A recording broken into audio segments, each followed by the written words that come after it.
Shalom saudaraku yang dikasihi Tuhan Yesus Kristus. Selamat pagi, salam sejahtera untuk kita semuanya. Selamat datang kembali di Renungan Rohani pagi hari ini. Semoga saudara yang terkasih dalam keadaan sehat selalu. Kiranya damai dan sukacita Roh Kudus melimpah di dalam hati dan pikiran saudara saat ini. Sebelum kita mulai renungan pagi ini, marilah kita bersama-sama berdoa.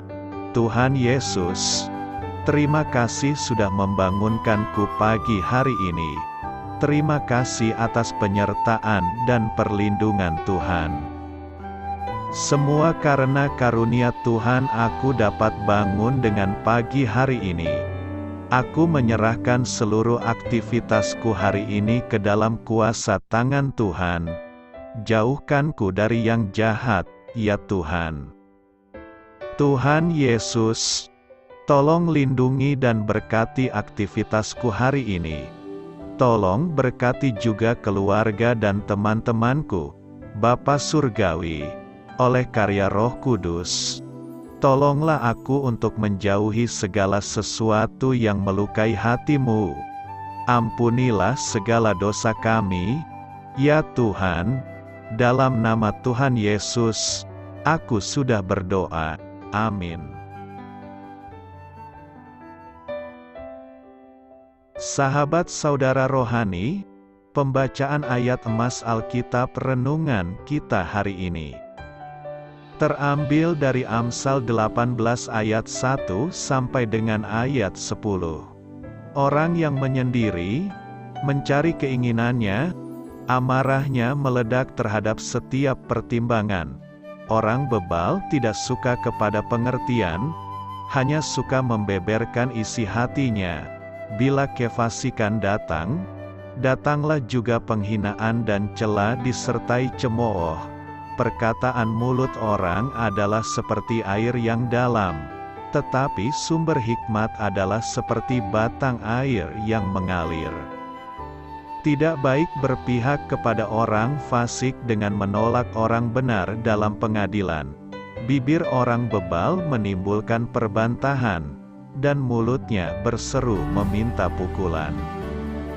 Orang bebal dibinasakan oleh mulutnya, bibirnya adalah jerat bagi nyawanya. Perkataan pemfitnah seperti sedap-sedapan yang masuk ke lubuk hati. Orang yang bermalas-malas dalam pekerjaannya sudah menjadi saudara dari si perusak. Nama Tuhan adalah menara yang kuat, kesanalah orang benar berlari dan ia menjadi selamat. Amsal 18 ayat 1 sampai dengan ayat 10. Inti dari ayat emas renungan kita adalah perkataan pemfitnah seperti sedap-sedapan yang masuk ke lubuk hati. Mari kita mulai renungan pagi kita.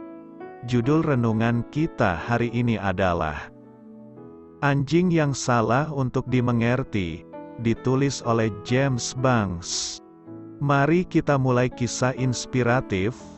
Surat kabar menyatakan bahwa Pep telah membunuh kucing milik istri gubernur. Padahal Pep tidak melakukannya.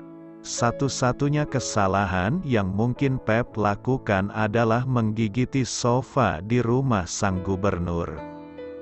Pep adalah nama seekor anjing jenis Labrador Retriever muda yang galak milik gubernur Pennsylvania, Gifford Pinchot. Pada tahun 1920-an, anjing tersebut sebenarnya ditempatkan di lembaga pemasyarakatan, lengkap dengan foto dan nomor identitasnya sebagai narapidana. Ketika seorang wartawan surat kabar mendengar hal itu, ia pun mengarang kisah tentang si kucing.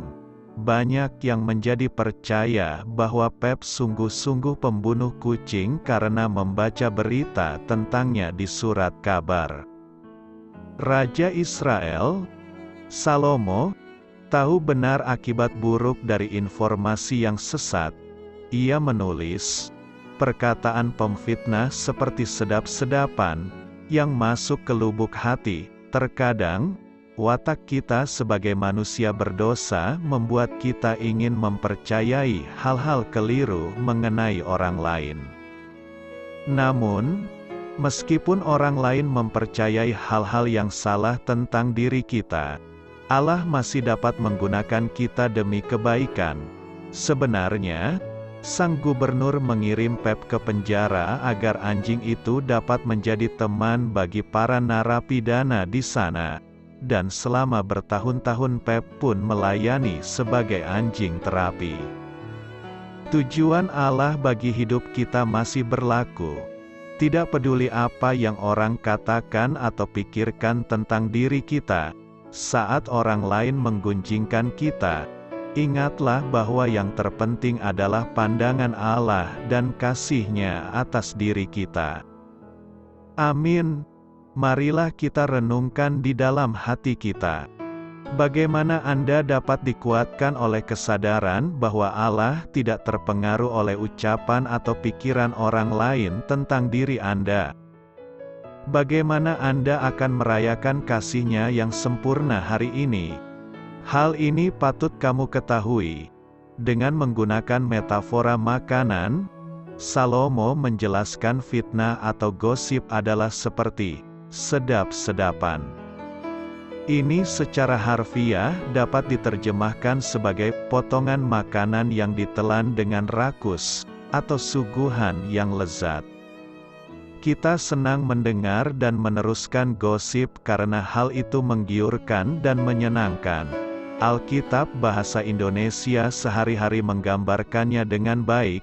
Fitnah itu enak rasanya. Orang suka menelannya, seperti makanan yang tertelan ke dalam tubuh kita. Fitnah atau gosip dapat dengan mudah terserap ke dalam pikiran terdalam kita. Karena itu, fitnah atau gosip mudah diingat dan menetap.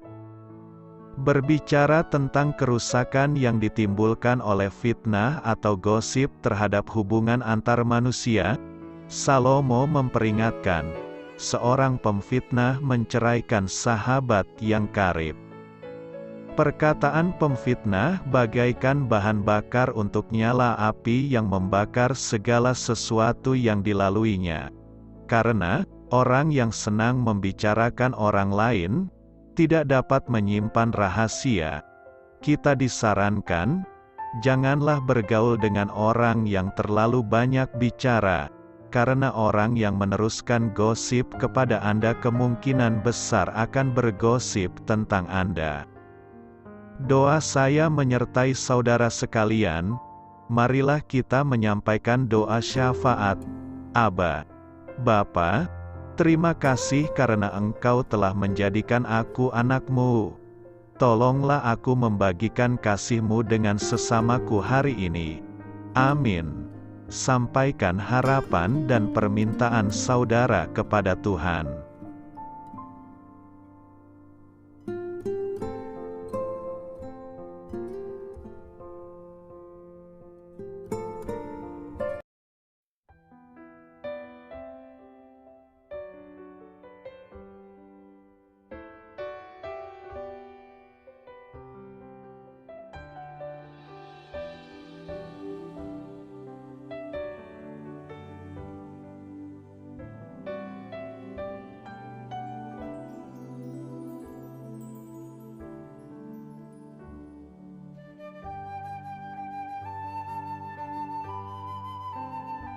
Marilah kita renungkan sahabat saudara rohani. Demikianlah renungan firman Tuhan pagi hari ini.